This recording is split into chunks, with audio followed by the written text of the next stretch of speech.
で最後に先ほど作りたてのこのバジルペーストが入ります。あとは和えるだけです。もうこれはもう最高のイタリア料理ですね。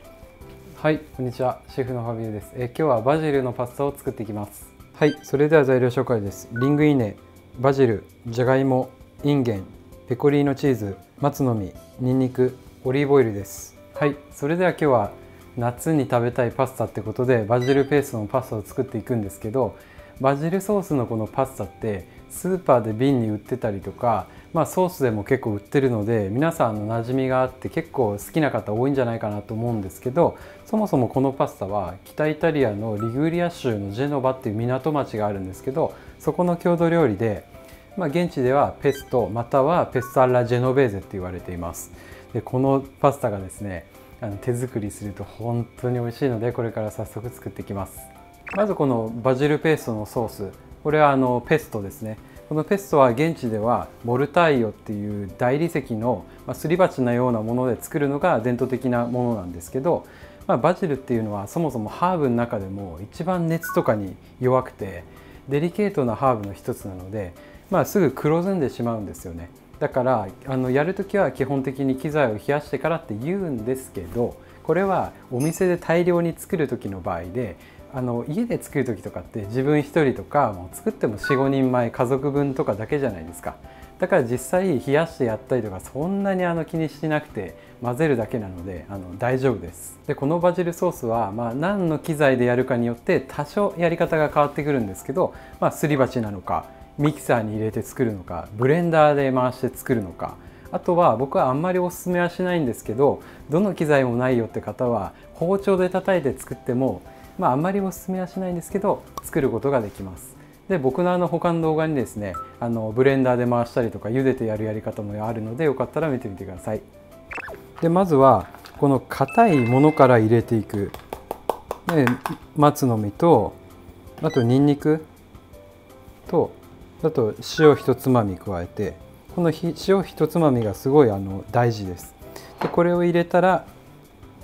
まずすりつぶしていきます。これはブレンダーでやってもミキサーに回しても最初はこの硬いものからペースト状にしていきます。でニンニクのパンチが欲しくないって方はニンニク茹でてからやってもいいし、ちょっとでもニンニクは少し入ってた方が美味しいので、ちょっと少量加えてペーストにしていきます。で今ニンニクと松の実が潰れた状態です。そしたらあとはバジルをもうすりつぶしてひたすら混ぜていくんですけど、これは僕はここにちょっとオリーブオイル入れて軽くこのペーストのベースを伸ばしてあげて滑りよくしてあげた方が回しやすいので、これは本当にシェフによりますね。でこれでバジルを何回かに分けて入れていく。でここでもこのまま潰してもいいんですけど、ここでもこのまま潰してもいいんですけど、もうほんとちょっとオリーブオイル入れると本当に、混ぜやすくペーストになりやすいのでちょっとだけ入れてこう混ぜていきます。でバジルがちょっとオイルになじんでこうちっちゃくなってるっていうか潰れてきたらこう足してひたすらこう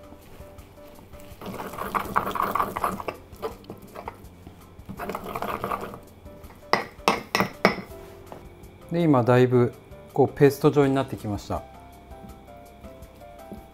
で最初バジルの量すごく多く感じたと思うんですけど、ペーストになるとこれぐらいやっぱ凝縮するんですよね。で実際さっきのバジルの量ってスーパーでバジルのパックを買った1パック分なんですけど、20から 25g ぐらいだと思っていて、それは1人前から、頑張れば2人前いけるぐらいの量です。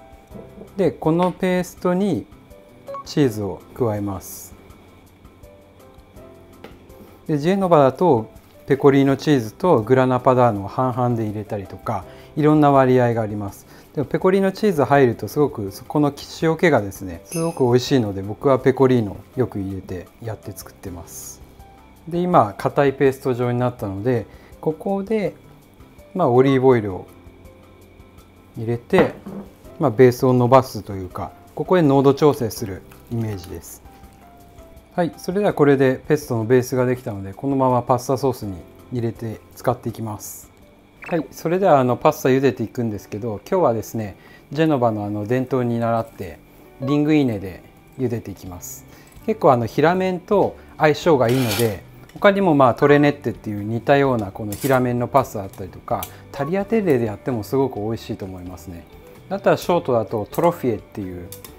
ちねったようなパスタでやるのがジェノバの作り方です。で今パスタ茹でたんですけど、この鍋の中で一緒にじゃがいもも茹でていきます。でこのパスタ8分茹でなんですけど、じゃがいもは7分ぐらいですね、しっかりくたっとなるまで茹でてあげる感じです。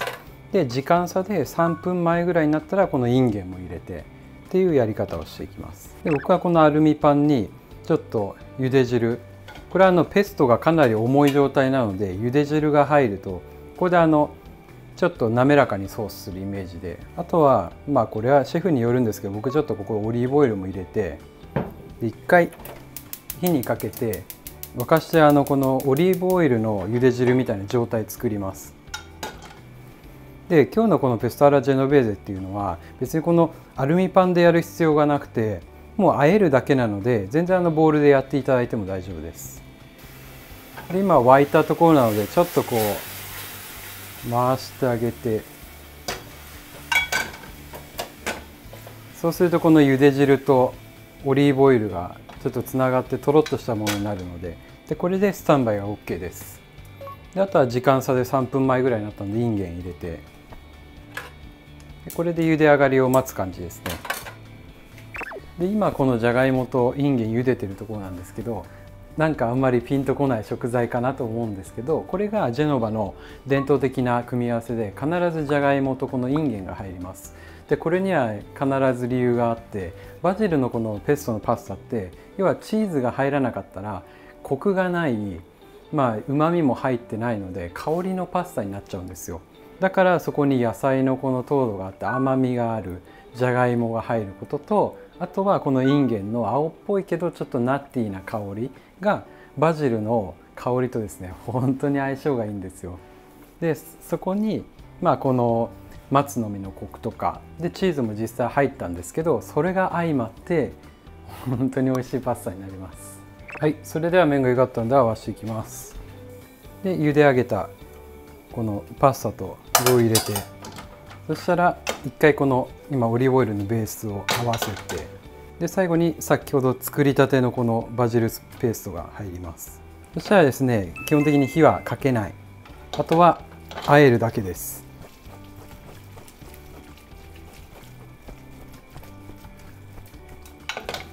そうするとですねこの湯気とともにですねバジルの最高の香りが立ち上るんですよ。もうこれはもう最高のイタリア料理ですね。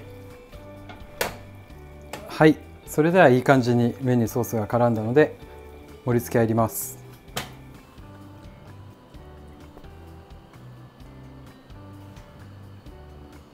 はい、これでバジルペーストのパスタ完成です。はい、いただきます。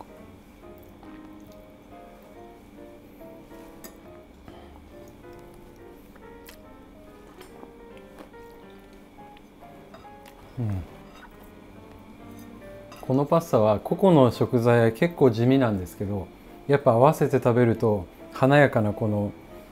風味がこう立ち上ってきて、出来たては本当に最高ですね。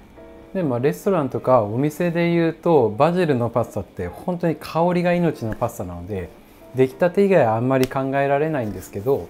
家で大量にもうちょっと多めに作ったりして、作り置きとしてやるとしたら、保存容器にしっかりと入れた状態1週間ぐらいは持つものなので、今日のパスタ以外にも、このインゲンとじゃがいもだけのサラダでも本当に美味しいですし、サラダ系ですね。あとは白身魚とか白い系の鶏肉とか豚肉とかですね、とこのジェノベーゼソース合わせて本当に美味しいので是非やってみてください。で僕このジェノベーゼのパスタっていうのはもう約10年ほど前にですね、本物のペサラジェノベーゼを知りたいって思いでジェノバに3回ぐらい食べ歩きに行ってるんですけど、その時に現地にゼフェリーノっていうジェノバ料理の名店があって、そこにも通ったんですけど、そこで食べたですね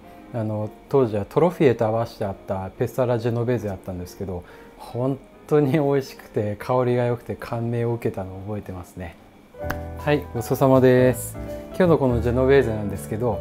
本当にもう手作りしたら最高に美味しいパスタの一つになっているので、よかったら作ってみてください。はい、いつもコメントありがとうございます。楽しみに拝見させていただいてます。はい、それではまた次回の動画でお会いしましょう。じゃあね。